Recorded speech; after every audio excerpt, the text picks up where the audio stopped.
Place au direct, Geoffrey Kondogbia, devant la presse. On file à Bruges. Vas-y, on fait.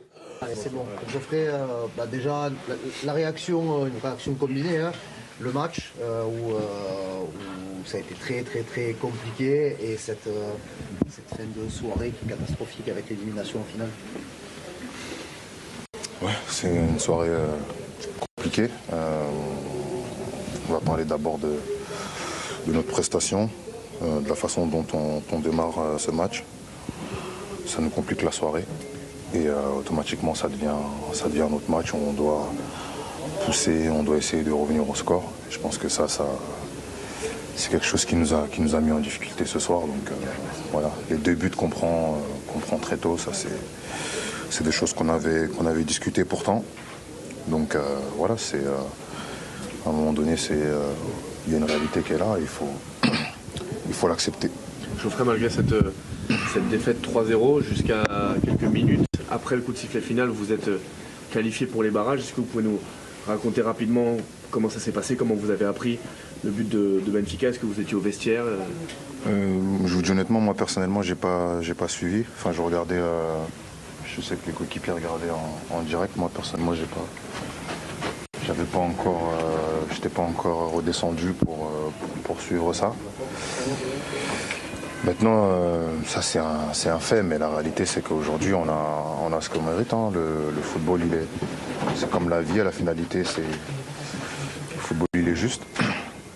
Donc à l'instant T aujourd'hui, comme j'ai dit tout à l'heure, c'est ce qu'on mérite. Donc il va falloir se regarder dans la glace, faire preuve d'humilité et retrousser les manches tout simplement et moins parler et faire ce qu'on doit faire. Tu ressens quoi là? Ouais, parce que là, encore une fois, je te dis toujours la même chose. Tu es joueur d'expérience, cadre du vestiaire, mais tu ressens quoi? C'est du dégoût, de l'énervement Parce que le mot déception, je pense qu'il n'est pas assez fort dans ce genre de circonstances.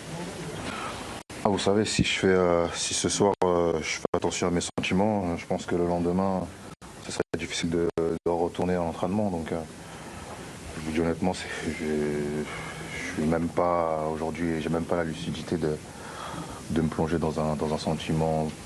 Donc, j'essaie de regarder devant. Quand il y a un virage comme celui-là, c'est là où j'essaie d'appuyer sur l'accélérateur et d'aller de l'avant parce que finalement il y a que ça. Donc, c'est comme ça que je fonctionne.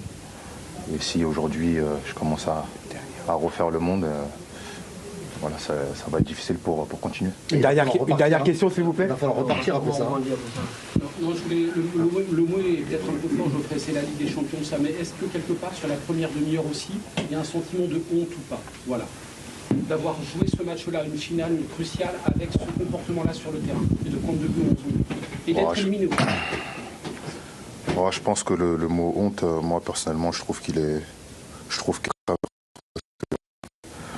On a quand même eu beaucoup d'occasions. Je pense que c'était un match assez direct. Tu me donnes, je te donne, tu me donnes, je te donne.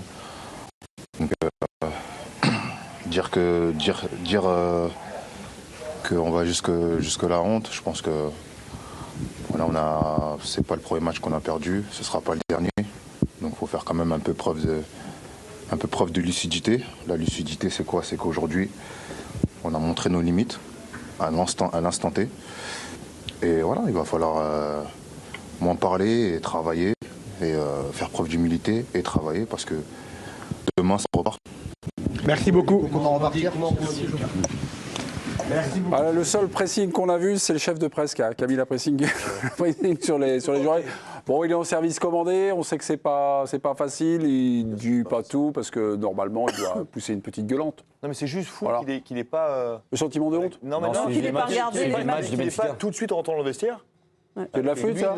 Pardon? C'est de la flûte, il avait l'air vraiment... C'est pas de la faute, mais ça me dépasse. Est-ce que c'est vrai? Parce que J'ai l'impression. ils sont forcément à fond sur les autres résultats pour voir s'ils sont qualifiés, sinon c'est quand même inquiétant. Tu peux être abattu par rapport à ce qui vient de se passer aussi. D'avoir 5-6 minutes, parce qu'il n'y a pas eu 1 heure entre les 2 résultats. Quoi. Non. D'avoir 5-10 minutes entre les deux. Ouais, 10 minutes. Le temps de rentrer au vestiaire, tu as la tête un peu dans le sac. Tu sais que ça se joue à un but. Ouais, mais tu sais que tu as foiré ton match aussi. Dans la déception de ton match. Non, mais c'était juste que ça m'a étonné. Ouais, bon, de toute façon, c'est anecdotique en vrai. Non, mais il y a aussi un truc, c'est que bon là c'est difficile, c'est un exercice de com, de crise en plus. Mais tu sais, pour en revenir à ce qu'on disait tout à l'heure sur les objectifs, en réalité, enfin, quand Pablo Longoria dit au moment du tirage au sort on n'a pas d'objectif précis, déjà c'est ce qu'il nous dit à nous. Ça veut pas dire, pour en revenir à ce qu'on disait tout à l'heure, ça veut pas dire que c'est ce qu'ils se disent eux en interne aussi. C'est pas ce qu'ils se disent entre joueurs. À l'instant T, Mehdi Benassia, comme dirait Geoffrey.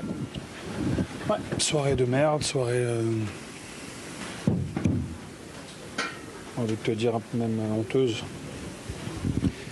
Quand tu es dans un club comme celui-ci, tu peux perdre des matchs, comme tu as perdu à Madrid, comme tu as perdu à Lisbonne.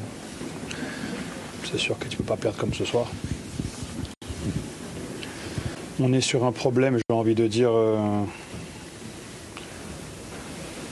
récurrent. Parce qu'en vérité, en championnat, on a parfois expliqué ça où ça pouvait être un manque de motivation contre des équipes qui sembleraient inférieures. On a vu que quand on n'était pas à 100%, on passait souvent à la trappe. Donc c'est que le football, même si on a des bons joueurs, des grands joueurs, le football, il faut le respecter. Et ce soir,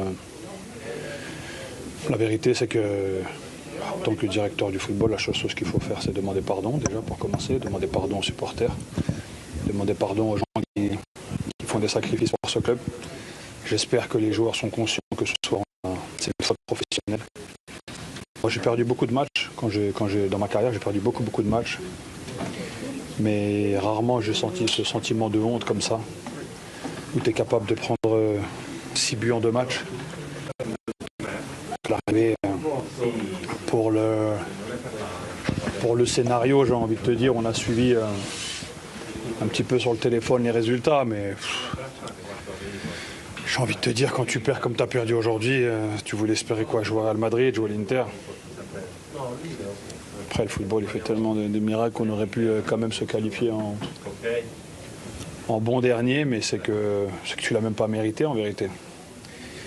C'est triste parce que moi, ce que je dis quand tu vois le match de Lens, le match au Paris, je vois beaucoup de prestations au Newcastle. Je continue de dire et de penser que l'équipe elle est forte. L'équipe elle est forte. On a joué un très bon match il y a 3-4 jours contre Lens. On faisait un débrief avec le président et même si j'adore ce que Lens est en train de faire, leur façon de travailler, leur... Je vais reprendre la main, mes amis, parce qu'on a un petit...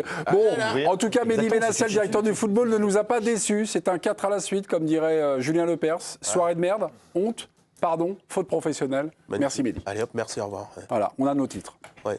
Ben là où Kondogbia avait pas donné grand-chose, et puis personne ne peut le lui reprocher d'ailleurs. Ah, c'est pas le directeur du football? Ouais, non, bien sûr. 15 joueurs. Mais Mehdi Benassia prend aussi une grosse claque, parce qu'il y a quand même eu beaucoup... à intervalles réguliers cette première partie de saison, presque quasiment, pas la célébration de son bilan, mais un peu la valorisation du bilan de l'OM. On est là où on veut être, nous on travaille, même si on est critiqué, etc. Il y avait déjà presque, parfois, des bilans intermédiaires. Je me disais, mais attendez, la saison, elle est encore en cours. Et il y avait un petit peu ce côté, nous on sait où on va, etc. Et ce soir, il prend quand même une énorme claque, parce que ça veut dire que l'équipe qu'ils avaient préparée sur notamment les principes de personnalité, ça c'était un gros déficit qu'ils avaient noté, enfin lui en autocar en arrivant. Exactement, ils avaient identifié très tôt ce truc-là, plus peut-être que d'autres choses. Et normalement, ils étaient censés avoir construit une équipe qui devait répondre à ça. Or là, c'est un échec aussi sur ce plan-là. Oui. Et il est un peu pour lui. Mathieu Grégoire, envoyé spécial ou correspondant? Correspondant de l'équipe. Envoyé spécial permanent. Envoyé spécial permanent. Respectez, merci beaucoup. Mathieu vous a mis un petit texto et nous rappelle des choses. On a couru après, Pablo Longoria n'avait pas donné d'objectif, mais Mathieu nous rappelle un truc élémentaire. Allez-y. Que l'an dernier, au mois de mai, après la qualification de l'OM pour cette Ligue des Champions à venir, Mehdi Benassia avait fixé quand même comme objectif d'être dans les 24 pour cette Ligue des Champions-là. Derrière, il y avait eu, après le tirage au sort, je crois, une déclaration donc, en septembre dernier, août dernier, je ne sais plus quand était le tirage, un truc beaucoup plus neutre, où il disait non, on n'a pas d'objectif. Mais quand même, Mathieu me rappelle que, en fait, ça avait quand même été fixé le coup des 24 en mai dernier. Merci de ce rappel nécessaire.